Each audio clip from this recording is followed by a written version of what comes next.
Hey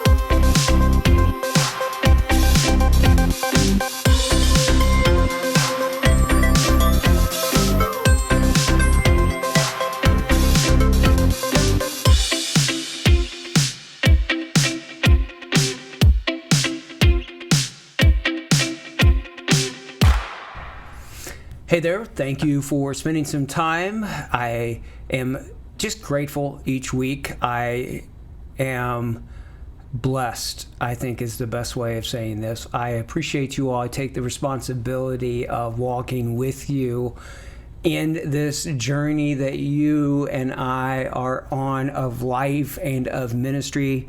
I take it very serious, and I am grateful each week just for an opportunity to share with you, and then throughout the week to hear from you, and with some of you to get to partner and do ministry together. And it brings me great joy to be able to do that. My name is John. This is the Christian Media Marketing Show. We're a podcast and a video at the same time. So sometimes there's lots to show in the video. And sometimes, like today's, there's just going to be a few key words. This is the second part of just some strategy and some thinking that I wanted to share with you. A couple of weeks ago, I talked with you about some questions that you should be thinking about, as I think, at least, as we move forward with digital engagement. Yes, some weeks we're going to dive into the nitty-gritty of Google or Facebook, and sometimes we're going to show, like we did just last week, I believe, how to add words to some of your videos. Really cool stuff. I really enjoyed learning that and getting able to do that and share that with you. Some of the stuff, though, are things that are burdens that I carry. Some of them are things where, as I have voiced them in the past, things like burnout, things like feeling just frustrated, depressed, that some of you have said, I feel the same thing. I feel the spiritual warfare, the burden of what it is that you and I do. The places that are left, the places where the gospel has not been told, where people have never heard it, are hard. And this is a spiritual battle, one in which there are real casualties that come about. But what I want to share with you today is some thinking and some strategy. These are things that I am reading, things that I am trying to process and work through and share with our Kavanaugh Media team, with myself, and with any of our partners and clients that we get to work with. And so I want to dive into there's 4 of them today, of these concepts of really just some thinking. It's more thinking strategy than anything else. And the first one is just this, holy dissatisfaction. I don't know if you are any bit like me, but I'm always tinkering. I'm always trying to figure something out, make something better. And sometimes I think it frustrates people. Sometimes I think it's just a character flaw on my part, where it's like, just rejoice in what you have, what just happened, just that moment that you just had right there. I'll give you a story here before we go too far into it. In my previous life, I've only had one, but I've gotten to do a lot of different things. I've been in the military. I was a professor. I've coached basketball at a college level. I've been a campus minister, a missionary, and so a lot of different things. And I draw on a lot of these different experiences just in my life now. I remember one time coaching, small little college that I was coaching at, a Christian college, and we went into this tournament, and it was a national tournament. And I remember winning the first game of the tournament. And what I said to the guys was, I want us to act like we've been here before. I don't even want us to cheer. So there was a timeout right before the end of that first game. And this is what's going to happen. And then they're going to do this. And then we're going to do this. And it happened. Okay. And so I said, and when we win this game, I don't want you smiling. I don't want you cheering. I'll let you know when you can celebrate. And so we did. We won the game. All the guys kept a good stoic face. They shake the other team's hands. We went in the locker room, still not celebrating yet. It wasn't until we got out on the bus to leave that late night down in Oklahoma City to go eat that then I told the guys, now we can celebrate on it. And I've looked back on that, and there's part of me that goes, wow, that was really good. And there's another part of me that's like, I don't know. What was I trying to do by delaying that sometimes? Because sometimes when we delay celebrating, we're never satisfied. We're never. And you could say, well, that's good. You know, always keep pushing, always keep hustling. That is something that the older I get, I'm not always wanting to just hustle for the sake of, oh, let's make a name or a brand or look at us. It's just not what I want to be about. And I don't know where you're at on that process as well, but there is something to what I think is a holy dissatisfaction. Let me give you another example. What browser do you currently use? Do you use the stock browser that came with your computer?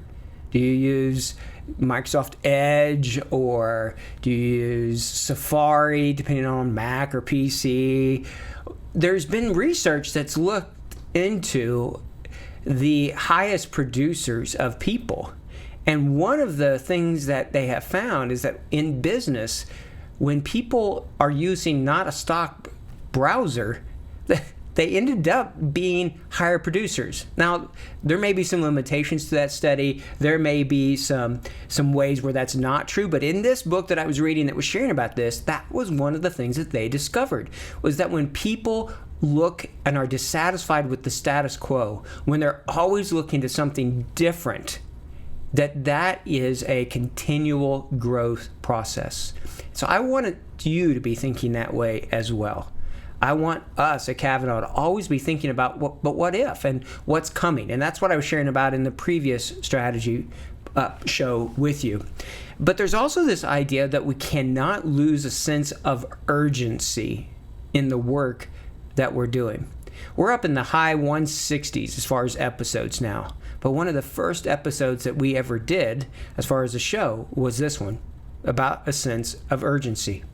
And in the book, Evangelism as an Exile, it talks about this idea of we can get so caught up into everyday life that we lose the reality of what it is that you and I do. And it says in Noah's story, there's one or more correlation to Peter's readers, as Peter is referring back to Noah's time. Jesus said that the Son of Man would be like the days of Noah. That's in Matthew chapter 24. Just as in people in Noah's days were eating, they were drinking, they were going about their normal lives until they were suddenly swept away by a flood, so it's going to be at the second coming of Jesus. Judgment will come swiftly and when it's least expected. And it's this coming judgment that the author of the book Evangelism as an Exile says, it is this, Peter emphasized, is what the gospel must be proclaimed. That is why the gospel must be proclaimed. It's why we must announce it with urgency. It is why even when there are people who deride our message and mock our faith, even when it involves risk, you and I need to have a sense of urgency. Because heaven and hell are real. And it's possible that we can do digital engagement and just look at metrics and look at numbers and go, oh, there was 10,000 people that watched this video or whatever. But that's 10,000 souls that Jesus died for. And they matter. And they will spend an eternity in either heaven or hell. And I believe that the message that you and I have is eternally important. And so we need to push.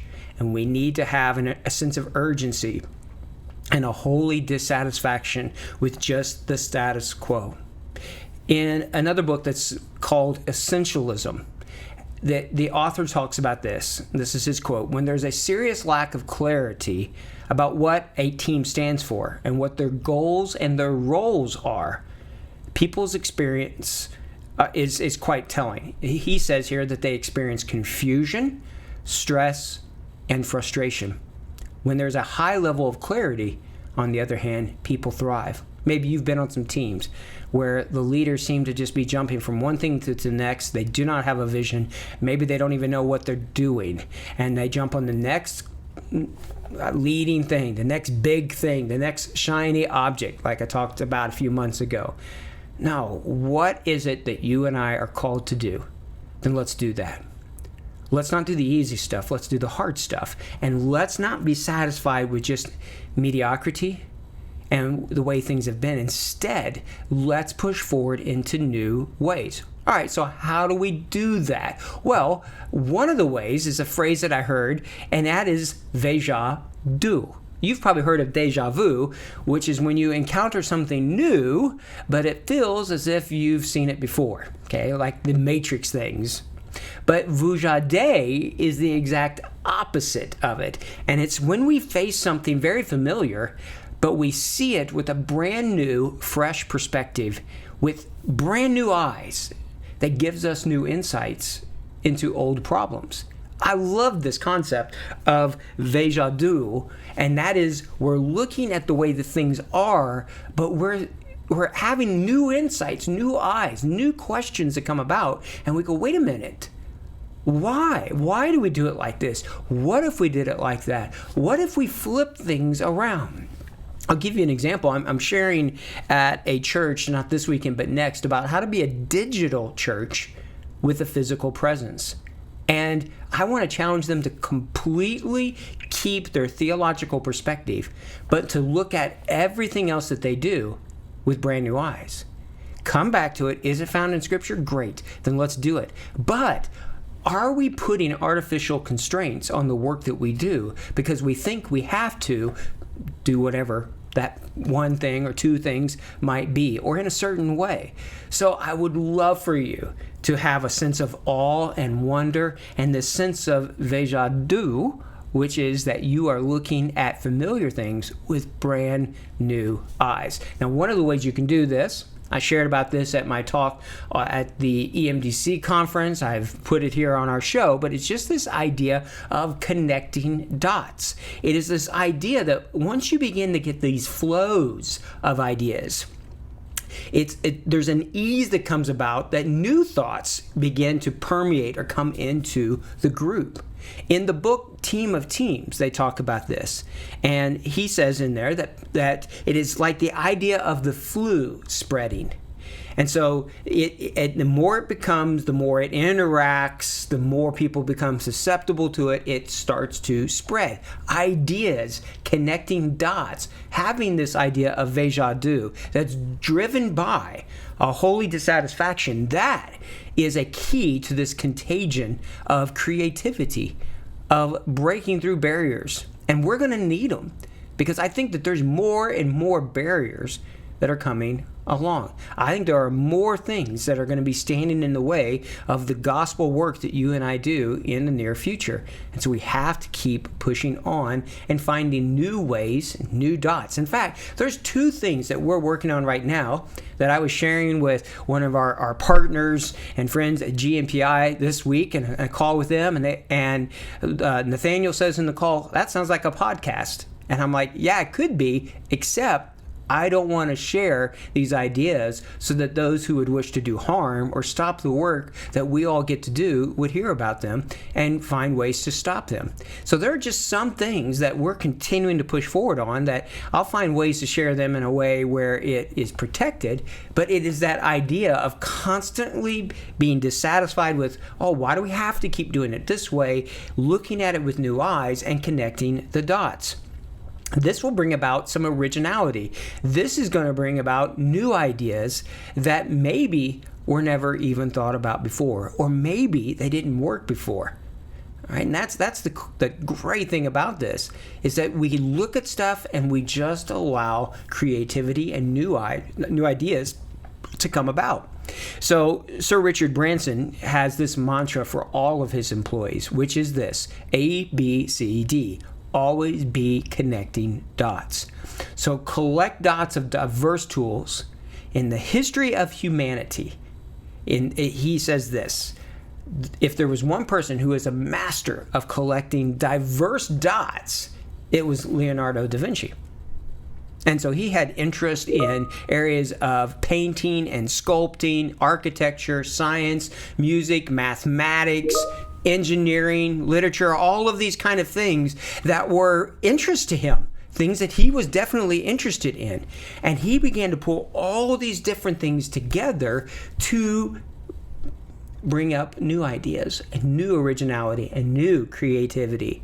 So whatever it is that you're interested in, read widely, have wide interest, and always have that sense of connecting these different dots of ideas and things together to be able to do that. Now, finally, there's one last area, which is an area that, many times we, as far as Kavanaugh Media, go into, which is this idea that we are a business as mission. And it's the idea of the word entrepreneur. And I was surprised to find out that this word was coined by an economist, that makes sense, Richard Cantillo, and it means bearer of risk. So the idea, if you're an entrepreneur, is that you are a bearer of risk. And so it is this idea of risk and knowing that some things might not work that can fuel innovation and fuel this holy dissatisfaction and this sense of urgency and of Vega and of connecting the dots. In the book Black Box Thinking, where it talks about sharing the things that aren't working, he says there, failures feed the imagination. It drives us forward. But you and I were not born with a fear of failure. It's not an instinct. There are certain things that are. We get scared. There's all sorts of natural parts that God has placed in us. But fear of failure is not one of them. It's something that grows and develops in you and me many times as we get older. Very young children do not have a fear of failure at all. In fact, they have all sorts of fun trying new things and learning and all sorts of stuff because they're not afraid about what other people will think. They're not afraid of failing. They're just exploring. It is that kind of an idea that I would love for you and I to have. Even if you're not doing a business, you can still have that entrepreneurial spirit, that bearer of risk, that willing to push forward and try something even if it doesn't work. So I hope that these 4 concepts, each of them building on the previous one, will spur you on. I hope that it is something that encourages you. I hope it is something that makes you go with you and your team to think about just what are you doing? Why are you doing it? Why are we continuing to do something? Just all of that. Make it fair game, push forward, see what's working, and do more of that. But always be taking risks because people matter. And it is our service, our privilege to be a part of the kingdom to help people know Jesus. So if this is a benefit to you, we'd love to hear that. Make sure you subscribe to the video show, if you would, on our YouTube channel. The audio, the video, both of them, Lord willing, come out every Friday, 1:15 a.m. And so we hope that it is a good end of your week, beginning of your weekend, and that it will be an important part of whatever you're doing in digital engagement. Until next time, thanks so much for just taking some time out with me today. And may God bless you as you make his son famous. Take care, and bye for now.